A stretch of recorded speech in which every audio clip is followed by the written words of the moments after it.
My name is Amy Kentner, and I'm the race director of the A Christmas Story Run 5K 10K, here to take place in Cleveland, Ohio on December 7th. This race is really neat since its inception, because really this has turned into something bigger than we ever imagined. And originally we thought we would get maybe 2,000 runners, and it has developed into 7,000 runners here, actually in Cleveland and all across the United States and the world. And so how this all happened was I approached the Christmas Story back in December, and so basically it was a year ago, and talked with Angela Dickerson, and she's kind of the meat and potatoes of everything and behind the scenes of everything for the Christmas Story house.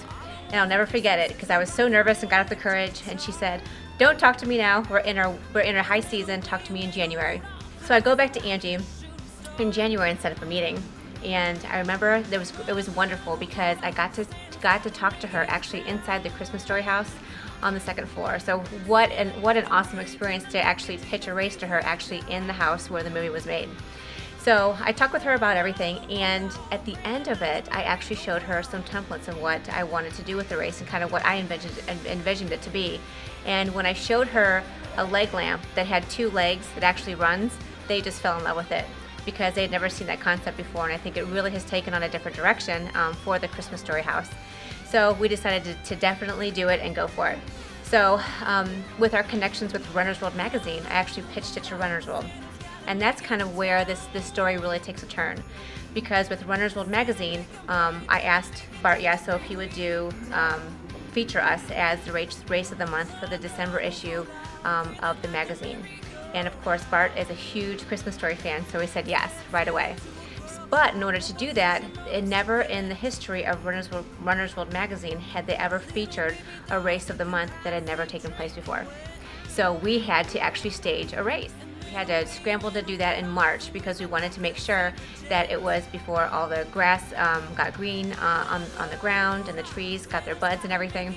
So we did that. We got a bunch of Cleveland runners.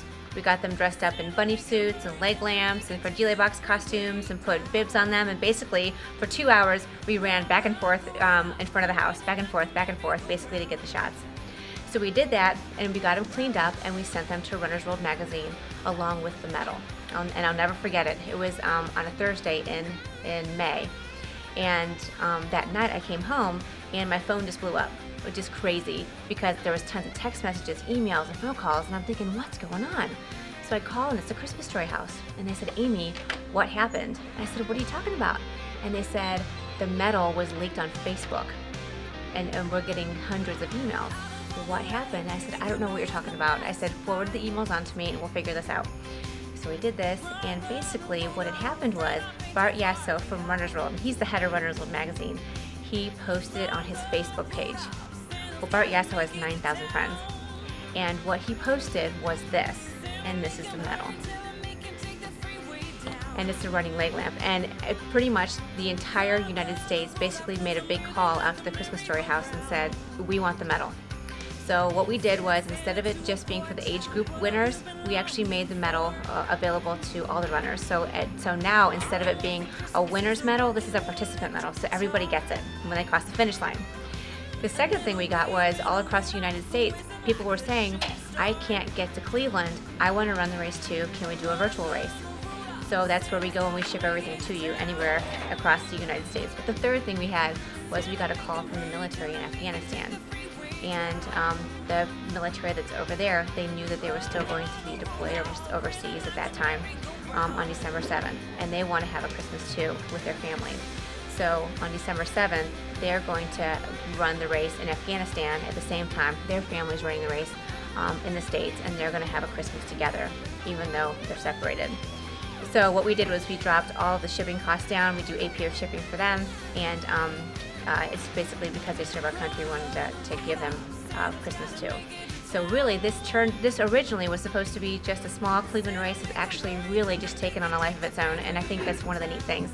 And the great thing about this race is it really just encompasses the spirit of the movie and the Christmas Story house and basically Cleveland. So when you come on race day, when you pick up your packets, you're going to see a lot of neat things on the course. One of the first things is when you come into Public Square, and you actually get to run to both movie locations. So the race start is actually where Higbee's was, which is now the casino. and you start there, and then you run over to the West Side Market, then you go over to West 14th Street, and you run all the way down Tremont until you get to the house, and you finish at the house. That is the 5K.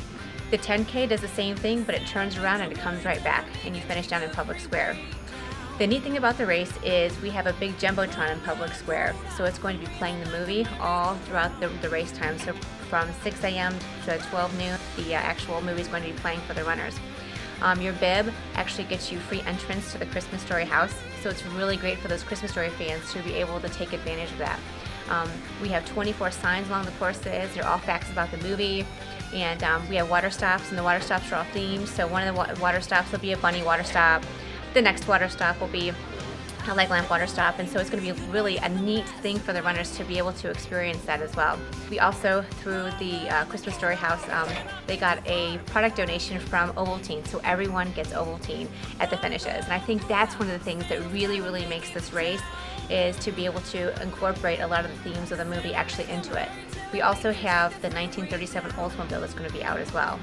And so to be able to touch and feel everything, with the car, get your picture taken with the car. And we really like the house because it's an interactive museum, the house is. So you can pick up the bowls, you can touch things, you can pick up the Red Ryder BB gun, you can pick up the lamp, you can lay in Ralphie's bed if you want. But the runners are going to be able to do that. And I think, the neatest thing about this and the support with the Christmas Story House is, they wanted the charitable contribution to really go to something that's really going to be useful for the community, because that's what they're all about. And so we started a Christmas Story House Neighborhood Restoration Project.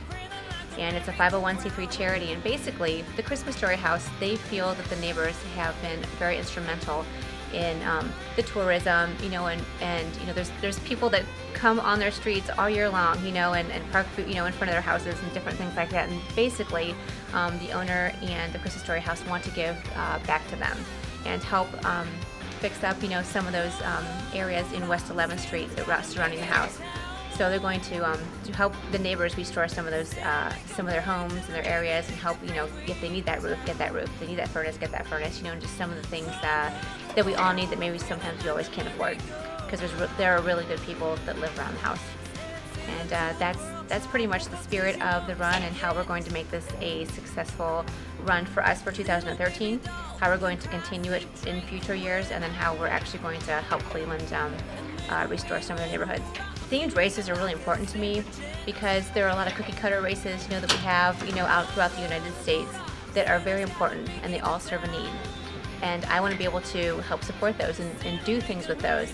However, my specialty is really event planning. And when you look at the Christmas Story House run, or when you look at the Run to the Moon and some of the other events that I've done, it's all about, providing that person an experience, giving them some education, giving them something that they're going to go home with and talk to their families about, and make those memories.